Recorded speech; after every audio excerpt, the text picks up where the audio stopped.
Okay, hello chess players. Today I'm going to talk about how to play against an opening called the Norwegian Defense. That's a defense that black can play after e4, pawn to g6, d4, and then knight f6. This begins the so-called Norwegian Defense. Anyways, if you like content like this and want to see more of it, please hit that subscribe button and click the notification icon. So, Magnus Carlsen has played this Norwegian Defense many times. He's played it in blitz games, he plays it against weak opposition, he plays it against strong opposition. He's had success with the black pieces against it, and covering this with the white pieces is actually a little difficult. It's not difficult in terms of just going over the variations and going over the moves, but it is really difficult because of sort of the reason that people play stuff like this in the first place with the black pieces, and because in order for me to give this full coverage, I really need to talk about the pawn structures that you have to be familiar with in order to play these positions well. So to start with, what should you play here? Really, the best move is just to play something like e5, and now white has more space, and therefore white has an advantage. Well, video over, so no, anyways, just kidding. So the main move here for black is to play this move knight h5, and then of course, the most instinctual move in this position is probably correct. You can just play bishop e2 and just threaten to take that knight on h5, and now black's next move is somewhat forced. He needs to strike back in the middle of the board. He needs to play something like d6. Now, moving forward from here, in order to understand how to play white, I really sort of need to explain why black does this type of thing in the first place. If you put this position on an engine, the engine just kind of spits out that this is advantage white. So what is black going for? Why is he willing to give white an advantage so early in the opening? Well, the answer is it's kind of taking advantage of the fact that when you have an opening repertoire, you don't always cover every single structure within chess, basically. You know, it's really hard to be prepared for absolutely everything. And this is one of those ideas that kind of takes advantage of that. And there really is more than one way to do this type of thing, to try to take advantage of somebody's basically structural understanding or deficiency in understanding certain types of structures. And I myself have actually tried this type of thing. So in order to understand this position, I'm going to have to show a couple other positions and explain what structures people are actually having trouble with that is getting them into trouble down the road. Because obviously right here, white is slightly better, and I could just show all the theory moving forward, but then you still wouldn't understand why black is winning some of these games. We're going to go all the way back to the first move, and we're going to say white opens up the game with pawn to h4. And I know everybody's already rolling their eyes that's watching this video. h4 is a terrible first move, and it is. You know, black already has a slight advantage after pawn to e5. But there's two things to keep in mind here. It's only a slight advantage for black. It's not a major advantage, not a decisive advantage. And it only really takes one mistake in a game of chess to flip things from slight advantage black to even major advantage white. Really only one mistake. And those mistakes can be very minute, they can be minor, they can be subtle. And in order to avoid making those mistakes, you have to have very good familiarity with the structure. For example, black could easily make a huge positional error on just the very next move right here. If black continues after, say, white plays c3, with, of course, the idea of playing pawn to d4 and striking back in the middle. If black continues with the move pawn to f5 question mark, pawn to d4 is already advantage white. It's actually slight advantage white, but in another two moves with seemingly obvious-looking moves, it could easily be major advantage white. For example, e4, bishop g5, knight f6, e3 is major advantage white. And it actually takes a lot to understand why this position is major advantage white. You might be looking at this going, this can't be major advantage white. Well, just put it on an engine. It is. It's major advantage white. But it's important to understand why. You know, you might think, okay, black has more space in the middle of the board. We have an even amount of development. What's the problem? Well, the black bishop is outside the pawn chain. This dark squared bishop is outside the pawn chain. That's a good thing because almost all of our pawns are on dark squares. And black actually doesn't have more space. Black actually has less space. Because as soon as white plays c4, he's actually taking up more squares in the middle of the board. He controls more squares in black's position. Therefore, white has better control of the center. Therefore, white has more space.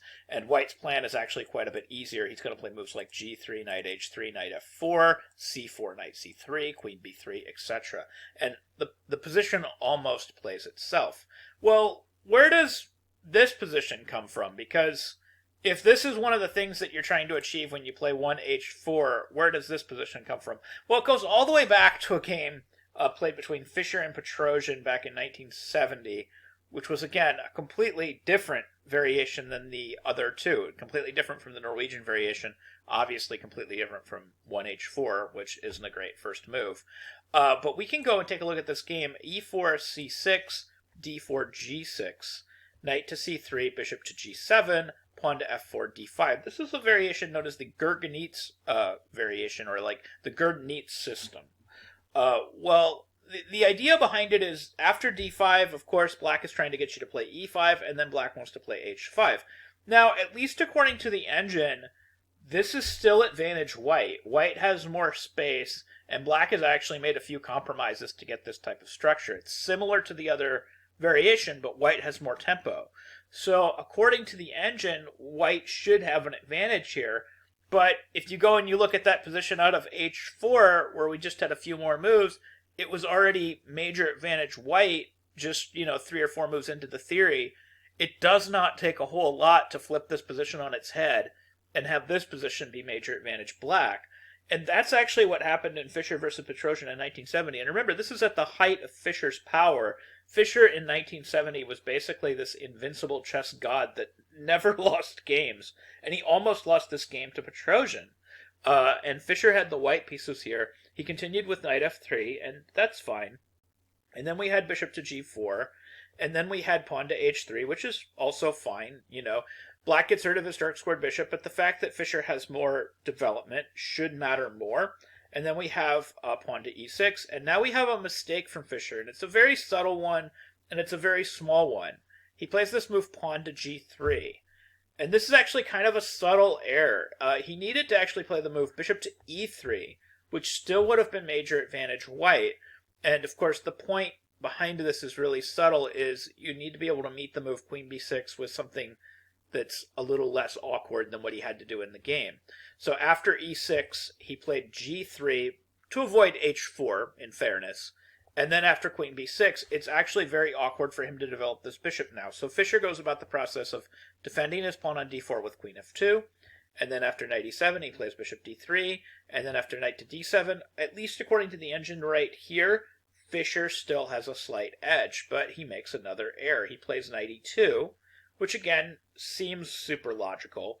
And then we have castles queenside, pawn to c3. Everything still seems super logical. And then we have pawn to f6, pawn to b3, knight to f5, rook to g1, pawn to c5, bishop takes f5, g takes f5, bishop e3 finally, and then queen a6. And as soon as Petrosian plays queen a6, according to the engine, this position is in fact major advantage black. So what went wrong? You've got possibly the best player in the world, possibly the greatest player of all time, playing the white pieces, making seemingly natural moves, ending up in this position where he's apparently worse. And you see that black is attacking the center here and here. Black has an absence of bad pieces. He's gotten rid of his bad bishop.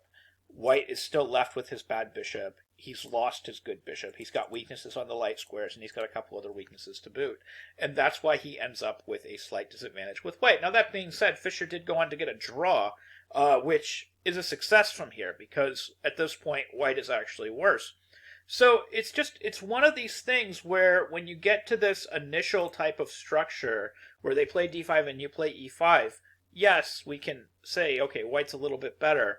But it doesn't take much to go from a little bit better to worse, or even a lot worse, because you could end up with bad pieces, you could end up with worse pieces, and of course your center could collapse. So understanding this pawn structure, which is very similar to a French defense pawn structure, or it comes out of here, is very critical to understanding chess. Now, what does this have to do with the Norwegian defense? Well, this is exactly the type of thing that black is trying to take advantage of when he shuffles his knight to h5. After bishop e2, we're going to have something like d6. Here, one of the most natural moves in the position, and probably the correct move in the position, is to play something like pawn to f4. So what Magnus Carlsen is trying to take advantage of is not everybody has a Gurgenitz system in their repertoire with the white pieces. Not everybody knows how to properly play like an advanced Caro-Kann or an advanced French. Not everybody knows how to play these structures and is confident that they're not going to make some structural error, some minor structural error down the road. If Fischer couldn't do it, what are the odds that the rest of us are going to get it right? So basically, like after something like knight g7, we could have knight f3, and then we could have d5. And again, we have this structure, straight out of the Gurgenidze, basically. Black is down a couple tempos, but he's planning on bringing his bishop out. He's planning on bringing his knight to f5. Does white have an advantage here? Yes, white does. This game was actually played in Setherman versus Abidjan, played on chess.com back in 2020, and black won. Now, what's amazing about this is white had a major advantage. The game went 33 moves. According to the engine, white had a major advantage until move 31. So it was only one mistake that flipped the whole position, and up until then, white was doing fine. White played the move bishop e3, which is absolutely correct. Again, engine says major advantage white. We have bishop to g4, knight on b to d2, knight to f5, bishop f2. According to the engine, decisive advantage white. So white has an advantage, white is building that advantage. e6, pawn to h3, bishop f3, knight takes f3, h5, and then again we have g3, similar to what Fischer did, but again, actually a mistake. Would have been better to play something like castles, and then after, say, h4, play c4, and open the position in the middle of the board. And even if the position doesn't open, for example, let's say c6, queen b3, queen c8, rook ac1, queen d7, bishop d3, bishop e7, bishop f5, gf5, closing the position with c5, should be major advantage white. White has a lot more space, and black's development is incredibly awkward here. According to the engine, this is very, very good. So castles, h4, and then simply c4 should be decisive advantage white. But actually, g3, c5, and then c3, white's apparently still doing fine. We have cd4, cd4, knight c6, a3, queen b6, b4, castles, king f1. Again, engine says decisive advantage white. White's apparently doing great. h4, g4, knight g3, bishop g3, h g3, king g2. Nothing wrong with any of these moves. White's still holding it together.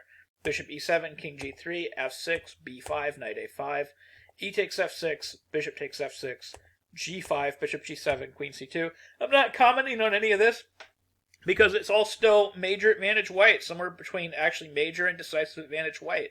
Only after king b8 and white made this one error did the assessment flip slightly, but still white should have a major advantage, actually possibly even a decisive advantage. He played queen g6. Rook a1 is a little bit cleaner, just safeguarding the pawn on d4 and making sure that black can't get in. Actually, up to this point, white has done absolutely everything right. He still has a good piece, he has a good bishop, he has more space, he still has an advantage. His king is still pretty loose. There's still a little bit of an airy position around the white king, and that means that just one slip-up and you're going to lose. But as of right now, this is still decisive advantage white, so rook a1 should be an easy way to hold that advantage. He instead went in for the complications. He played queen g6, which is not wrong. And then bishop d4, knight d4, we have queen d4, we have queen back to d3, again not wrong. Queen b6, and then we have queen c3, which is apparently the game-losing error, because this allowed pawn to d4, and then the position starts opening up for black. Now that being said, queen c3 itself wasn't a game-losing error. He's probably still better after queen c3, but after queen f3, e5, and then he opens the position with f takes e5, now decidedly white is quite a bit worse, and suffered the consequences almost immediately. It was rook hf8, queen e4, d3, bishop d3, queen f2, black wins. Which is kind of sad, because really right up until move 31, even, instead of f takes e5, if he'd just played f5, the engine says this is major advantage white. And of course, two moves previously, instead of queen c3, just the move bishop g4 is apparently decisive advantage white. But that is kind of the razor's edge that everybody kind of balances things on. So after a move like d6, it is of course possible to play chess differently, so to speak. You don't necessarily have to play f4. But if you don't play f4, you have to be familiar with other types of pawn structures. So Fabiano Caruana had this position against Magnus Carlsen, and Fabiano Caruana, who was, of course, like a 2800 player, super GM, awesome player, he played this move, e captures d6 in this position. This is, of course, very reasonable as well. And then after queen d6, he played knight c3, and he's just developing pieces. And this is fine, too. But if you play this type of thing, of course, you have to be familiar with this structure, which you could reach out of something like an Alekhein's defense. It's also very similar to a Scandinavian, where they have queen d6 in play. And again, not everybody has these types of structures in their repertoire. Not everybody is prepared to play against these types of things. They're not 100% familiar with how to play these positions correctly. And in chess, it only takes one error to go from a slight edge or a major advantage to a slight disadvantage or a major disadvantage. So if you're not familiar with the positions or the structures, the odds of you making that error go up like exponentially. So here we had a6, we had bishop e3, knight f6, queen d2, bishop g7, and then Fabiano Caruana decided to castle queenside here, which is totally fine. After castles queenside, castles kingside, the engine says that white has a major advantage. But of course, we have this situation now where we're castled on opposite wings, and usually in these situations, the only thing that matters is who gets to the other person's king first. And maybe Fabiano Caruana doesn't play positions exactly like this very often, or he just doesn't, he's not familiar with this exact type of position. But his next move was actually kind of weak. He plays this normal-looking development move. He plays knight f3, and then after b5, probably already the position is unclear. And it's no longer clearly an advantage for white. And Magnus Carlsen did, in fact, go on to win after he started conducting an attack. After bishop f4, queen b6, the engine already says slight edge black.